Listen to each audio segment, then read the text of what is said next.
கறி சாப்பிடுவது 2 குடும்பங்களுக்கு கைவந்த கலை. ஒன்று நாய் இனம், மற்றொன்று பூனை இனம். பூனைகளும் நாய்களும் தான் அந்த கறியை சாப்பிடும். ஏனென்றால் கறி சாப்பிடுவதற்காகத்தான் அவர்களிடம் அமிலங்கள் இருக்கின்றன. இந்த 2 வகையான குடும்பங்களுக்குள்ளே அவருடைய வயிற்றிலே டவுரின் என்று சொல்லக்கூடிய ஒரு அமிலம் இருக்கின்றது. அவர்கள் புல், காய்கறி, பழங்களை தின்றால் இறந்து விடுவார்கள். அவர்கள் கறியைத்தான் சாப்பிட வேண்டும். மனிதனுக்கு அந்த அமிலம் இல்லை வயிற்றில். அதை நாம் சாப்பிடுகின்ற பொழுது அது நமக்கு ஆசிடாக மாறிவிடுகின்றது. சில பேருக்கு விஷமாகவும் மாறிவிடுகிறது. நம்முடைய குணநலன்களையே அது மாற்றி விடுகிறது. இறைவனுடைய குணநலங்கள் நமக்கு கொடுக்கப்பட்டன.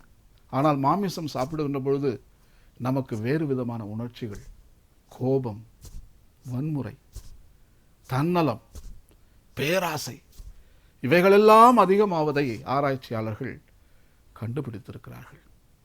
அன்பிற்குரியவர்களே, இறைவனுடைய வார்த்தை நம் அனைவரையும் வன்முறையிலிருந்து நன்முறைக்கு அழைக்கின்றது. பொங்கலை கொண்டாடுகிறோம், எவ்வளவு அழகாக. உயிர்களை வதைக்கின்ற நாள் அல்ல, உயிர்களை நாம் நேசிக்கின்ற நாள். எல்லா உயிர்களும் நம்மை போல்தான் படைக்கப்பட்டன. எல்லா உயிர்களுக்கும் வலியும் இருக்கின்றது.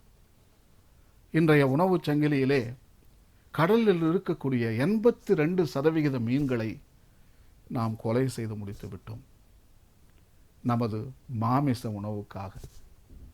அங்கே இருப்பது இன்னும் 18 வகையான 18% மீன்கள் தான் இன்றைய தினம் கடலிலே இருக்கின்றன. 82% நம்ம சாப்பிட்டுட்டோம்.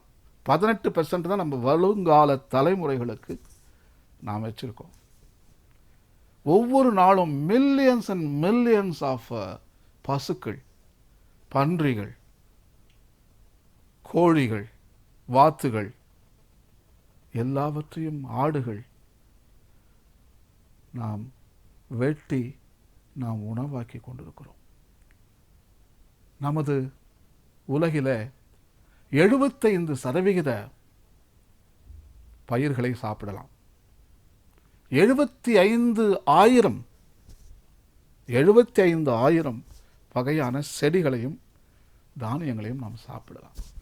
ஆனால் நாம் கண்டுபிடித்திருப்பது 7,000 வகைகள் தான். உலகமெல்லாம் இந்த 7,000 வகையான செடி வகைகளை வைத்துதான் நாம் உணவு தயாரித்துக் கொண்டிருக்கிறோம். 75,000 வகைகள் இருக்கின்றன.